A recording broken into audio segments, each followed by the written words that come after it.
sure if you're expecting an intro. The middle chapters of trilogies are usually either the best or the worst. Except with Sonichu's case, they're all so awful that a small difference in quality barely registers. This episode flows directly in from the last one, so arden bloody blah, you know the drill. Rebel, rebel, you're the toil and the trouble, gonna make yourself a mess. Rebel, rebel, gonna make love to the devil in that paper mache dress. Rebel, rebel, never ever gonna settle, you want yourself a dream. Rebel, rebel, you're a thorn and you're a nettle when you make that face at me.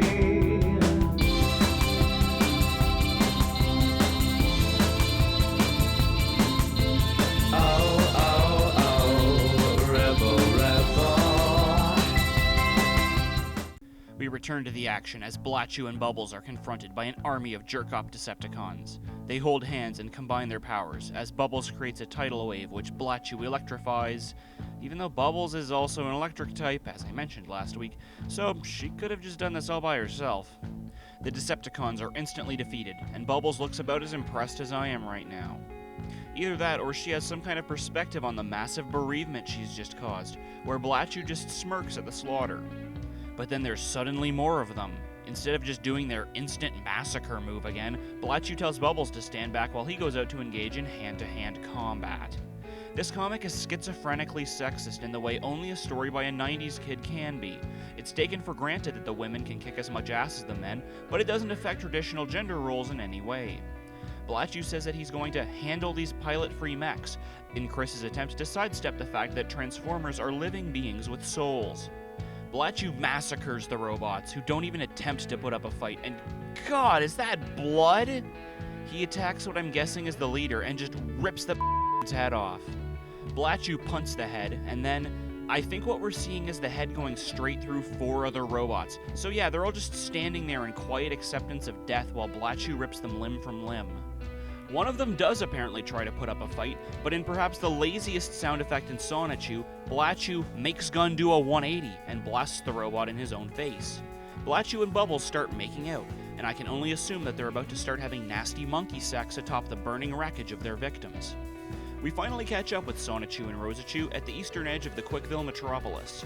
One of the buildings in the background is conspicuously a Walmart supercenter, as if I wasn't already reminded enough of Man of Steel. Rosachu appears to be holding a lightning bolt sword, which she can just make now, I guess. On the next page, the panels are now laid out in a grid format, much like Watchmen. Can I just talk about Watchmen instead? God, what a good book. It's probably the single best formatted comic I've ever read, ultra clear and readable without ever being plain or dull to look at. Unlike Sonichu! And loads of detail, hidden bits in the artwork you only notice on a 3rd or 4th reading. Unlike Sonichu! We then cut to the Quickville Shopping Center, which is being defended by Patty Chandler, using her force field power, which I guess she just f***ing has now. Darkbind Sonichu is with her. Sadly, Schlongtimus Primachu is nowhere to be found. Zapina, Jamsta, and Loliza also do battle with the horde of jerk-offs, because, sure, they can fight, whatever. Magichan does battle with a wing of Decepticon jets, using his psychic powers to just make them crash. Thrilling. When suddenly Sylvana appears. Oh, come the f*** on, Chris. Throw me a bone. If I had to pick my 2 least favorite kinds of Sonichu pages to review, it's the mindless action and the text walls. And it looks like this episode is going to be nothing but that. Magichan tells Sylvana that you do not need to follow Graduan. I have the power to resoder you to your birth gender, young lady. Because I f***ing guess he just has that f***ing power now. Sylvana declines his offer, and so the two engage in psychic combat, which we immediately cut away from to find Mary Lee Walsh flying on her broomstick. Talk to me, Walt. Why can't you do one thing, I say? I'll get there. This is your fault. This is what comes of your disrespect. I've got to fly around ours and their jets, their defenses, and their Megazord. You stupid. Be patient. We cut back to Sonichu, finding him exhausted from the fight. Paramedics collect the bodies of the jerk-ops to unbrainwash them, in case you'd forgotten that the jerk-ops are all brainwashed disabled people. Then Chris's car shows up. I did not misspeak. Chris Chan decided to write his badass 1994 Ford Escort station wagon into the story as an Autobot, because when you think badass cars, you think a 1994 Ford Escort station wagon, or as I like to call it, the P***y wagon. The car, Sonichu, transforms into a robot form, which is unreasonably large if Sonichu is normal human height. Sonichu calls for the other Quickville Autobots, Prowler, who I think is Prower from the last episode, maybe that was a typo, Exolina, Armorax, and Bumble Lomba. Bumble.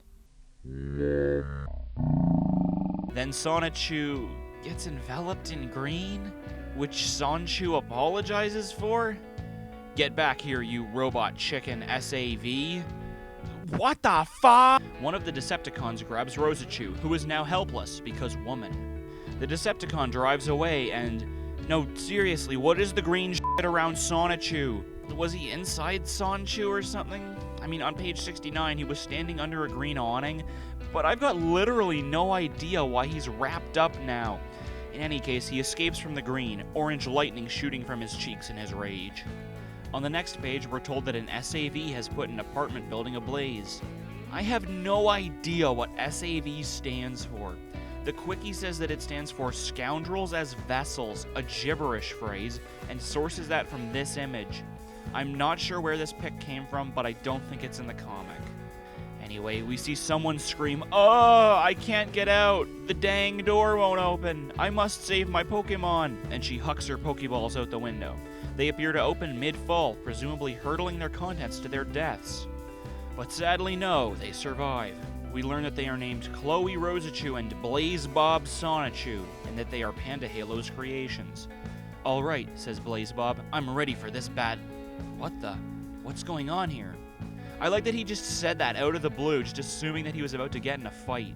And since when are Sonichus stored in Pokeballs? The two stand dumbly for a minute before thinking to actually turn around and look at the apartment. The apartment is completely engulfed in flames, as we see a hairband fall to the ground, which the Sonichus recognize as belonging to Panda Halo, who is now dead from fire. "No!" they both cry. "Sarah's panda ear headband. She knew she couldn't escape, so she set us free so we wouldn't burn with... Wah!" cries Chloe Rosichu. "I know, Chloe," says Blaze Bob, "but you and I, we have to move on." You know, she probably isn't actually even dead yet. In a fire, it's not the heat that gets you, it's the smoke inhalation, which means Panda is probably still in her final horrific moments of life. What I'm saying is that it's slightly early to talk about having to move on. A note at the bottom dedicates the comic, or maybe just this page, to Panda Halo, who Chris believes died in the Australian bushfires, which, for the record, occurred hundreds of miles from where Chris was told Panda Halo lived. A firefighter arrives and immediately chews out the two for taking even a moment to mourn the loss of their friend. Blaze Bob explains that, you know, their master just fucking died, give them a minute and then they can help fight evil, and the firefighter just says thank you and doesn't apologize or anything for being such a massive c***. We return to Sonichu chasing after the Decepticon abducting Rosichu. Okay, so I decided to do some research, because I know you guys always love it when I stop the jokes for 2 minutes of minutia. And apparently the green bag thing, along with these last couple pages, were intended as adaptations of the Sonichu fan promos, 3 short CG animated videos made by YouTuber Timmy S1984. These promos are regarded in the Chris community as having been good. I say this because sadly 2 of them are lost forever, unless Timmy himself were to resurface. This is the 3rd. Oh, so you want to play Kick the Autistic, huh?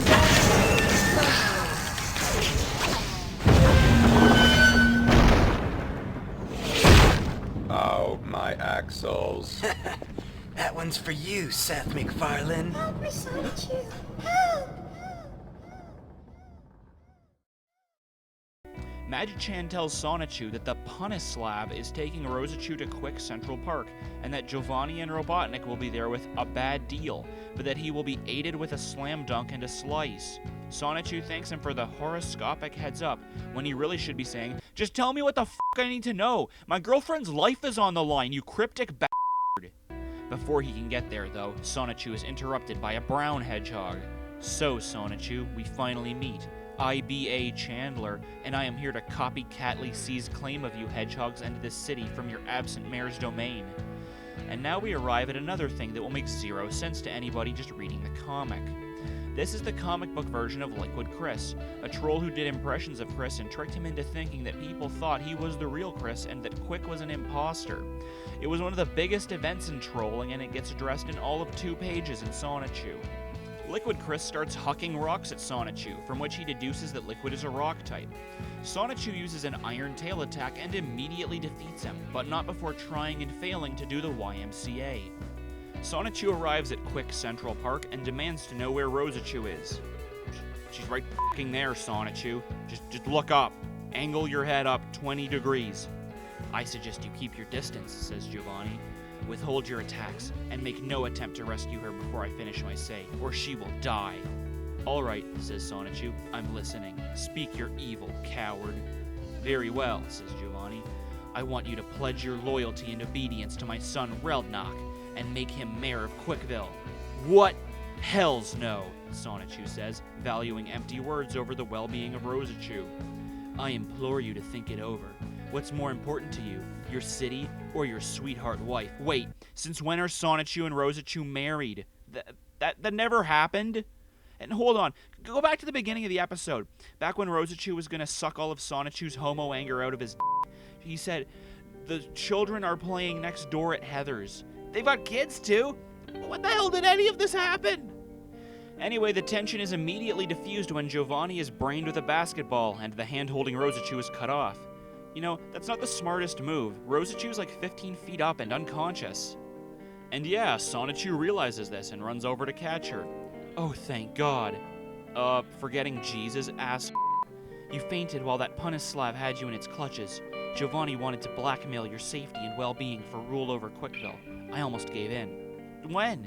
You didn't even have time to consider it. Also, you don't even have the authority to proclaim somebody mayor, so this was a fucking waste of time. But then somebody cut off the hand of that robot that was holding you. I rushed to catch it and rescue you. Oh, sweetheart, thank God you are safe. That's twice now you've forgotten Jesus. Somebody isn't getting set up with a fake internet girlfriend. Oh, thank you so much, Honeybolt, says Rosachu. Who cut off that robot hand? That would be us. Next time on Bad Reviews After Dark, the identity of the rescuers is revealed. Nate Sark his pants. Another f***ing girlfriend dies, and Quick Defense draws to a close. All of this next week on Bad Reviews After Dark. Hey there, excited for next week's Bad Review? Patreon backers can catch it already at www.patreon.com/DStecks. And it's not too late to sign up and take an early look at the next week's episode. All it costs is $1 per video that I release, so you only pay if I make content. It's a safe bet either way. So if you want to check that out, head on over to www.patreon.com/DStecks and sign up. You can log in through Facebook, so it's safe and secure, and pretty inexpensive entertainment, I'd think. Anyway, I'll catch you guys next week, or if you want to sign up at Patreon, I'll check you out over there in just a second.